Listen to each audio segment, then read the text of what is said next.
అదేదో సినిమా ఉంటది ఇడియట్ అనుకుంటా, ఆలి బేదర్ వెళ్ళి ఇసుక తల్లుతున్నా అంటాడు. అసలు ఏంటి సంగతి అంటే బైకులు దొంగతనం చేసి నుంచి పక్క రాష్ట్రానికి తీసుకెళ్తా ఉంటాడు. టాపిక్ డైవర్షన్ కోసం ఇసుక తీసుకుని వెళ్ళి అక్కడ సేమ్ ఇప్పుడు తెలంగాణలో కోడి చెరువు కబ్జా చేసినటువంటి ఇదే పవన్ కళ్యాణ్ గారు. ఆంధ్రప్రదేశ్ రాష్ట్రంలో ఏదైతే కొండలని బోడి గుండు కొట్టేసి కొండల్ని నాశనం చేస్తున్నటువంటి ఇదే కూటమి ప్రభుత్వం, ఎర్రమట్టి దెబ్బల దగ్గర నుంచి దేన్ని వదలకుండా పర్యావరణ విధ్వంసం చేస్తున్నటువంటి ఇదే కూటమి నాయకులు, ఇదే విశాఖపట్నంలో ప్రైవేటు వాళ్ళకి మాల్స్ కట్టుకోవడానికి కొండల్ని రాసిచ్చేస్తున్నటువంటి ఇదే కూటమి ప్రభుత్వం, ఇక్కడ అమరావతిలో 1,00,000 ఎకరాలు 3 పంటలు పండేటటువంటి భూముల్ని నాశనం చేస్తున్నటువంటి ఇదే కూటమి ప్రభుత్వం. ఇవన్నీ డైవర్ట్ చేయడానికి ఇప్పుడు బాల్స్ చల్లుతారంట, సీడ్ బాల్స్. టాపిక్ డైవర్షన్ అనమాట. ఎక్కడ చల్లుతారు సీడ్ బాల్స్? పక్కన తెలంగాణలో కోడి చెరువు చుట్టూతా చల్లుతారా?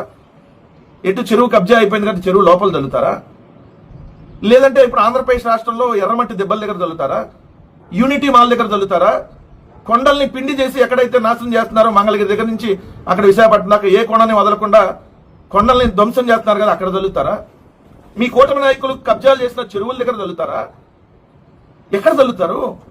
చెరువులు, వాగులు, వంకలు ఏది వదలకుండా మొత్తం కబ్జా చేస్తున్న దగ్గర చల్లుతారా? మీ నాయకులు కబ్జా చేసిన దగ్గర అసలు సిగ్గుండాలి కదా మనం మాట్లాడటానికి. చేసేదేంటి, యువతల చెప్పేదేంటి? పతివ్రత పరమాణం వండితే తెల్లారేదాకా చల్లారలేదంట. మీరేమో పర్యావరణ శాఖ మంత్రి. పర్యావరణ దినోత్సవం రోజున పర్యావరణాన్ని విధ్వంసం చేసినటువంటి అదే లింగమనేని రమేష్ కి తీసుకుని వెళ్లి రాజ్యసభ ఎంపీగా పర్యావరణ దినోత్సవం రోజే అనౌన్స్ చేశారు. వాహ్వా, వాట్ ఏ గ్రేట్!